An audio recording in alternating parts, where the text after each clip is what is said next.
Have you ever stopped to think about how much of the modern economy is simply standing in line? Not waiting for a product to be invented, not waiting for customers to show up, not waiting for funding to clear, just waiting for permission, waiting for a form to be read, waiting for a license to be granted, waiting for someone, somewhere, to work through a stack of documents and eventually say yes. We rarely talk about that waiting because it is nobody's exciting story. But it is where an enormous amount of time, money, and ambition quietly goes to sit. Welcome back to the Next Biz Thing. I am Markus J. Diplama, and the whole point of this show is to find the companies building the things the rest of us will be relying on in a few years without ever really noticing. Sometimes that is a product you can hold in your hand. Today, it is something far less visible and, I would argue, quite a bit more consequential. Today, we are looking at the machinery of approval itself and at a company that has decided the whole thing is overdue for a rebuild. The company is called Labrynth. Labrynth describes itself with a line I keep turning over in my head, where regulated enterprises accelerate. Sit with that for a second, because it inverts something most of us assume without questioning it. We tend to treat regulation as the brake. It is the thing that slows the good idea down, the tax you pay for operating in a serious industry. Labrynth takes the opposite view. They call themselves the execution layer that turns regulatory complexity into a competitive advantage.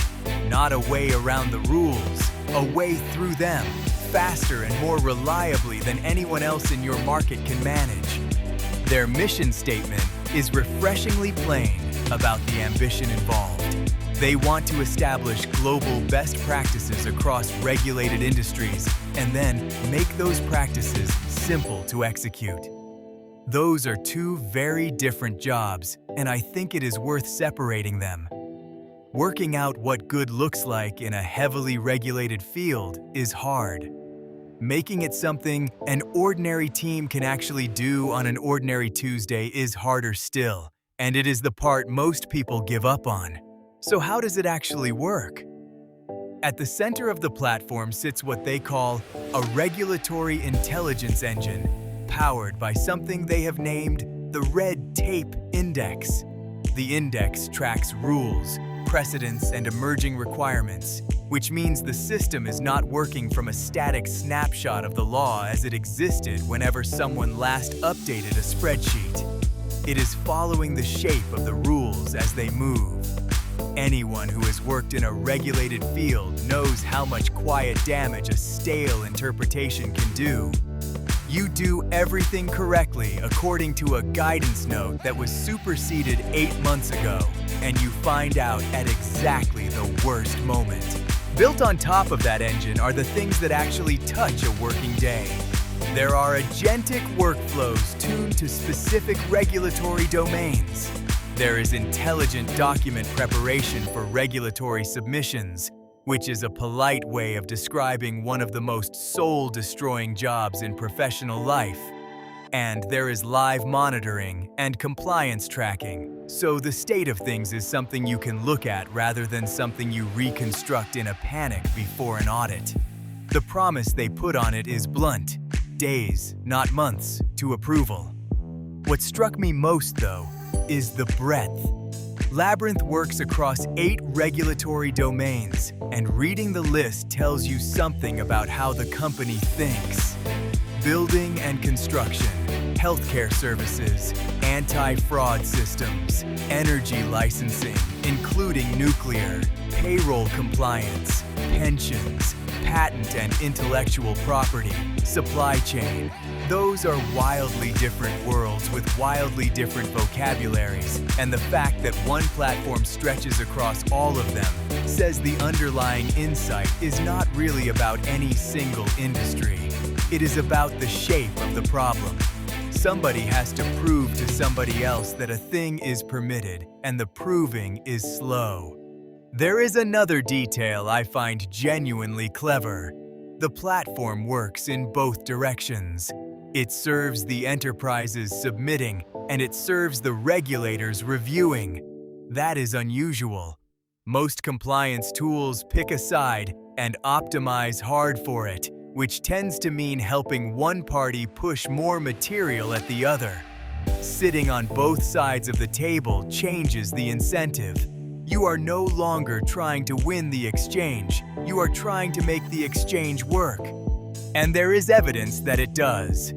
On their site, a plan reviewer for a city in Los Angeles County reports that review time went from 5 to 7 hours down to 1 to 2.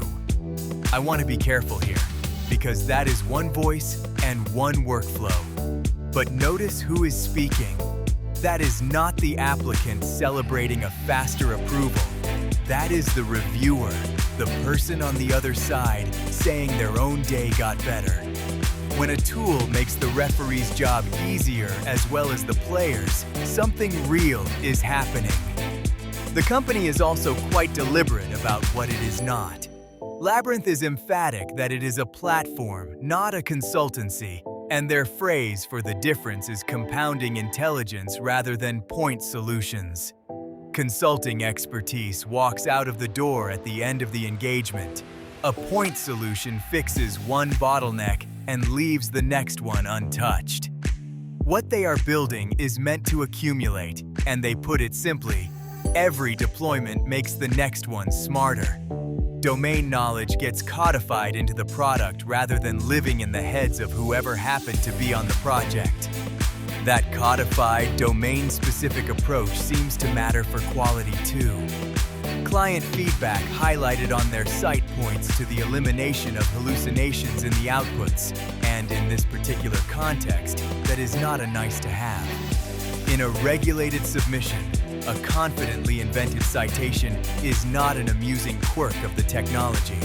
It is a serious problem with real consequences. Narrowing an AI system to a domain where the rules are known and tracked is one of the more sensible answers anyone has offered to that risk. The supporting details fit the same picture. Labrynth is ISO 27001 and AICPA SOC compliant, which is the sort of thing regulated buyers ask about before they ask about anything else.